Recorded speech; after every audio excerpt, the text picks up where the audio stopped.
I got that with my neighbors, actually. It's a pretty cool thing, but I hope that don't change. Some of my neighbors, we don't have the same religion. Some of us don't have the same political stances. And at the end of the day, I got respect for my neighbors because they're kind-hearted people. And although we don't see eye to eye on everything, I know their intentions are good. They know my intentions are good. And we talk about things on occasion. And as we talk about things, sometimes we open each other's minds. We open each other's hearts. They can get me to see things and I can get them to see things. We're going to change each other. We're going to change this nation, not through policy, but through love, through kindness, through heart, through Jesus.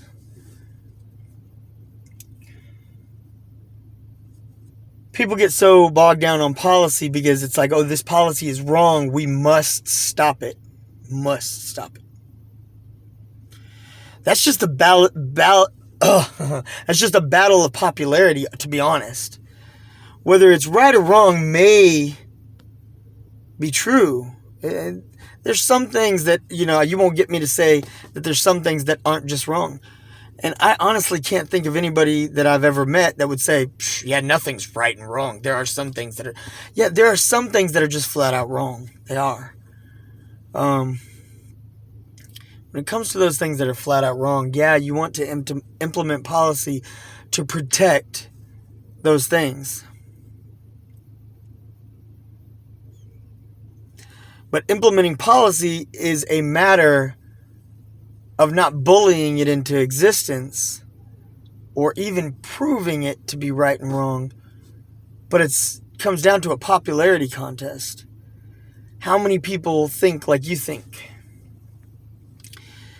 And if there's enough people who think differently than you, then you're not going to get that policy changed. Now, the way that you're going to change those people who think differently than you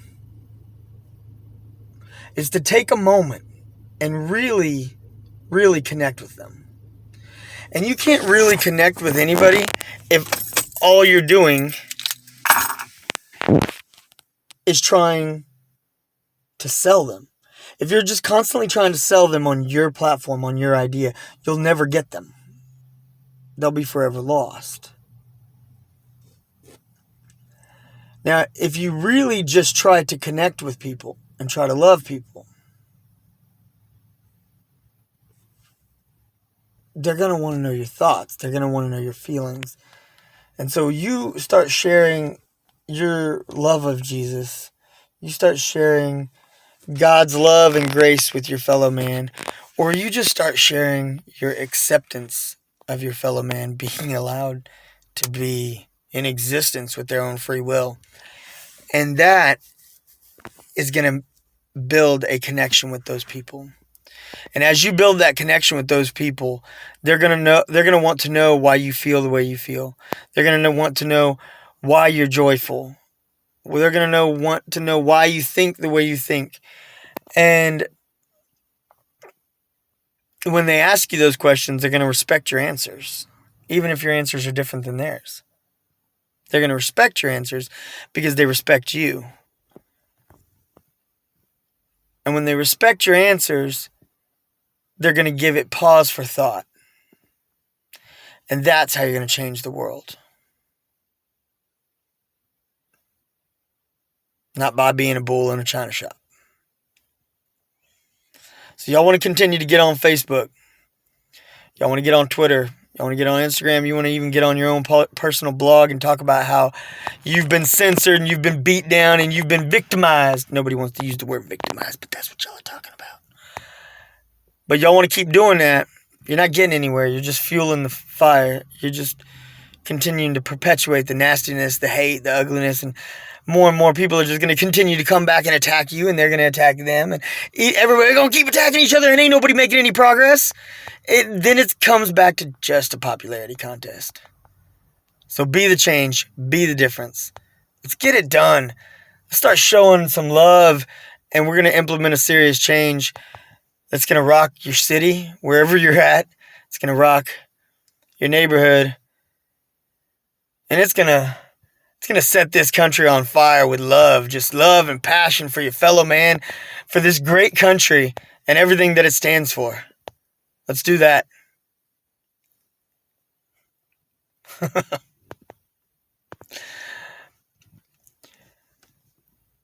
Trump came out talking about Make America Great Again. And since then, so many different other people have tried to spin that slogan, because it was a good slogan, to be honest. It was a catchy one at the very least. But let's be great. Let's be the difference. Let's be the change. Obama, talked about a change. No one talks about all this change and greatness. No one talks about just sharing love and sharing respect and appreciation for one another. They all continue to talk about policy, money,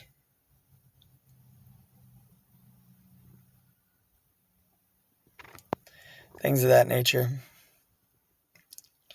Y'all want to really implement change in policy and in our nation? Let's start sharing some love and some respect for one another. So this was kind of long-winded, and I hope I didn't lose all y'all. I understand, and if I lost some of y'all in my last post, and if I lost some of y'all in this one, but I really hope y'all have taken a moment to really just marinate on it and really think about this. And I hope y'all take the time after this and really think about it. But we've got to stop being victims and stop being a nation of weakness and victims, and that we're constantly victimized by each other, and just let's build each other up, and let's get to a place of true greatness, true love, and true passion and respect for one another. And let's get this nation back to where it belongs. Share the love with one another. Give your boys some love. Hit that like. Hit that subscribe button. Ding that bell. Get your notifications. Don't miss anything else. I got so much more. I'm going to keep this popping. I'm going to post some more on beingcoreybayless.com today. And I'm going to have this on YouTube here shortly. So, until next time, let's get it done, baby. I'm out.